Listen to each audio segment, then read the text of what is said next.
Hey, seasoned athletes, I'm Robin Leggett, and this is episode 63 of the Seasoned Athlete Podcast. Seasoned Athlete is your home for inspiring stories and motivational advice from competitive athletes representing a wide variety of sports who all share one common bond. They are all over 40 years old. We're here to prove one story at a time that age does not have to prevent you from achieving your bold athletic and fitness goals. If you like what you hear, I would love it if you'd subscribe, share with your friends, and leave a rating and review on Apple Podcasts. And if you really love us, you can support our ability to continue to bring inspirational stories to you by way of either a one-time donation or by becoming a monthly sponsor. Just go to seasonedathlete.me and click on one of the Support Seasoned Athlete buttons to help support this DIY independent podcast. This weekend, I'm heading to Lake Tahoe to compete in the Spartan World Championships. It's my fourth year at this event, but this year appears to be a little different than the others. For the first time, it looks like I'll be dealing with some potentially extreme weather, or at least extreme for this Southern California resident. Near freezing temperatures are predicted for the weekend, along with possible rain and snow. Yikes.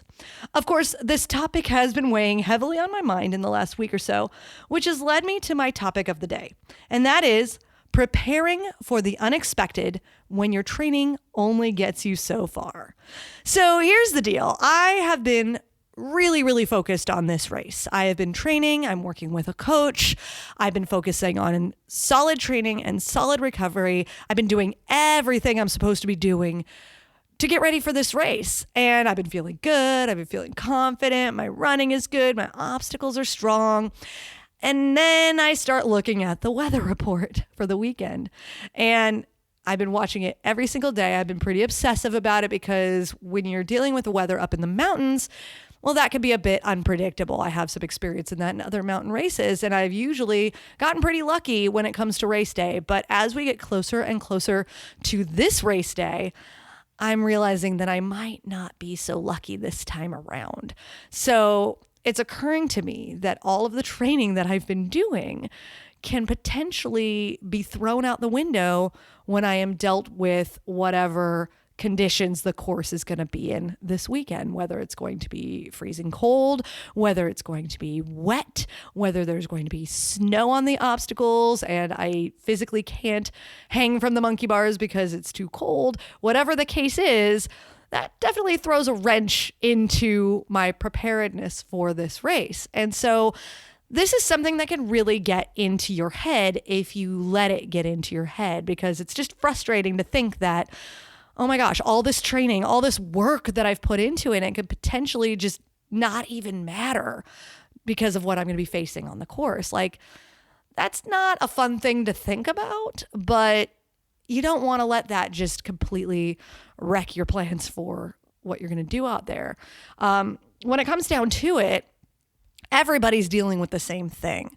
So no matter how people have trained for this event or whatever event you might be doing, when you get on the course, everybody's in the same boat. Nobody's somehow running a race in tropical conditions when everybody else is freezing. So to me, that's a bit of comfort that I'm not in it alone and you're not in it alone. If you're going to be racing with me in these world championships or this world championship race, you know, we're all in this together. So we may as well just make the most of it, right? So that's one thing to keep in mind. But really, that's an overarching thing. But I really came up with 3 things you can do to prepare for the unexpected that's not related to the training you've done. When you get to race day, the training you've done is done. Like, you can't train anymore. You can't prepare. And when you're dealing with conditions that you can't really prepare for where you live, for example, I'm in Southern California. It's been hot. I've been training in the heat, and that's all well and good, but that's not what I'm facing this week. And I'm facing an environment that I am definitely not used to in any way, shape, or form.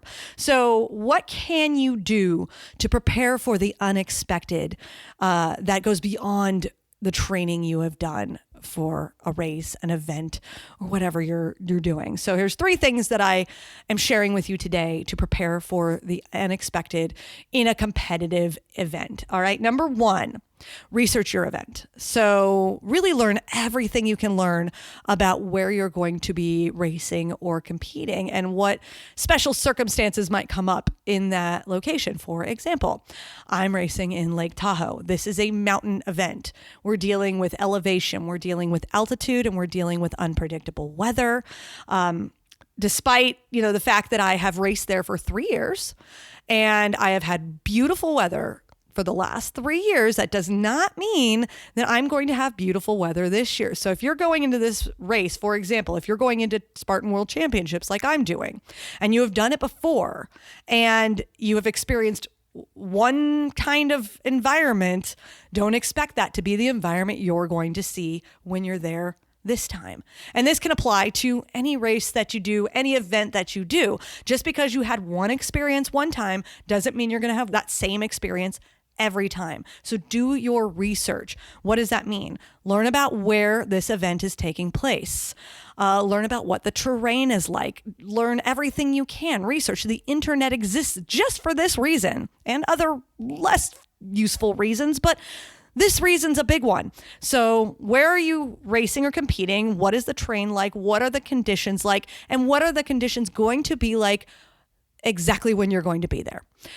Keep in mind that when you're racing in a mountain environment, weather can be unpredictable at any time of year. So don't look up the weather a month in advance or 2 weeks in advance or even 1 week in advance and expect that to be what it's going to be like. Check every day, particularly in the days leading up to the event. But I would even recommend checking the weeks in advance, because if you need to purchase gear, you want time to do that, whether you're ordering online or shopping. You don't want to be scrambling in the days leading up to your event to get what you need to get to be prepared for this. You want to be ready. So I've been checking the weather for this Tahoe event, for the last couple of weeks now, but I'm really getting obsessive about it now as I get closer to it. But I have been doing my shopping. I've been getting what I need to get, and we'll get to that part in just a second. But you really want to just be armed with as much knowledge. Research if you're running in heat or if you're running in the cold. If you can train for that in advance, great. But if you can't, do some research on what you might need to wear to be safe and comfortable in that type of environment. You want to be armed with knowledge so that you can be armed with the right gear. And that's number 2 in my list of 3 things you can do to prepare for the unexpected. And that is get the gear you need. So particularly if you're racing or competing in a cold weather or high altitude plus cold weather environment, get the gear you need. And here's a good rule of thumb. It's better to over-prepare than under-prepare. So I am filling a suitcase for this Tahoe event that I'm about to go to with so much stuff. So I'm talking base layer, jackets, windbreakers, hats, headbands, gloves, wool socks, you name it. I am bringing everything. Now, it's possible I will not need all this stuff, but I'd rather have it and not need it than not have it and need it. So it's better to over prepare than under prepare. I'm keeping my tags on everything in case I don't wear some things. And if I don't feel like keeping them, maybe I'll return them. But I'm not keeping the tags on if I do wear them, obviously. But if I don't wear them, then I don't know when I'll need them again. So I'm just getting everything I can possibly get to have options. You want options in these types of scenarios. You're going to feel better about that. So it's better to over prepare than under prepare. And it goes hand in hand with the first thing that I talked about, and that is doing your research in advance so that you have the time to get this gear, whatever gear you might need for what you are doing. And of course, this applies to more than a Spartan race in the mountains. You can be doing a triathlon somewhere that you're not used to racing, any sort of race, any sort of event. Even if you're just going and doing a trail run up in the mountains, do some research on where you're going so that you don't become shocked with what you face when you get there. All right. So number 1, research your event. Number 2, get the gear. And number 3, this is a thing that just sort of popped into my head the other day, and it's sort of become my mantra for this upcoming event. And that is this: do what you need to do to be able to do what you know how to do. So that links back to your training. Your training is what you know how to do. If you've done the work leading up to this event, your body knows what to do if the circumstances are ideal. Now, if the circumstances are not ideal, if you're dealing with weather, if you're dealing with altitude you're not used to, you need to figure out what you need to do so that you can do what you know how to do. And that links back to all the things we just talked about. Researching the event, getting the gear. You need to dress the way you need to dress so that your body is comfortable enough to do what it knows how to do the work that you have prepared yourself for. So you don't want to get hung up on all this other stuff that's happening out there. You want to be able to be comfortable so that you can do what you know how to do and you can trust in the training that you have done leading up to this race or event. So I'm going to say it again because it's really resonating with me, and it's just one of those random thoughts I had. Do what you need to do to be able to do what you know how to do. Trust in your training, but support it with the gear and the research. So those are the three things that you can do, whether you're racing this coming weekend in Lake Tahoe with me, or you have another event that you're a little bit worried about, intimidated about, that might be a little beyond your comfort zone when it comes to conditions or terrain, altitude, environment, heat, cold, any of that stuff. Think about these three things. Research your event, be armed with knowledge, get the gear that you need to get and be over prepared if anything, and then do what you need to do to be able to do what you know how to do. Okay.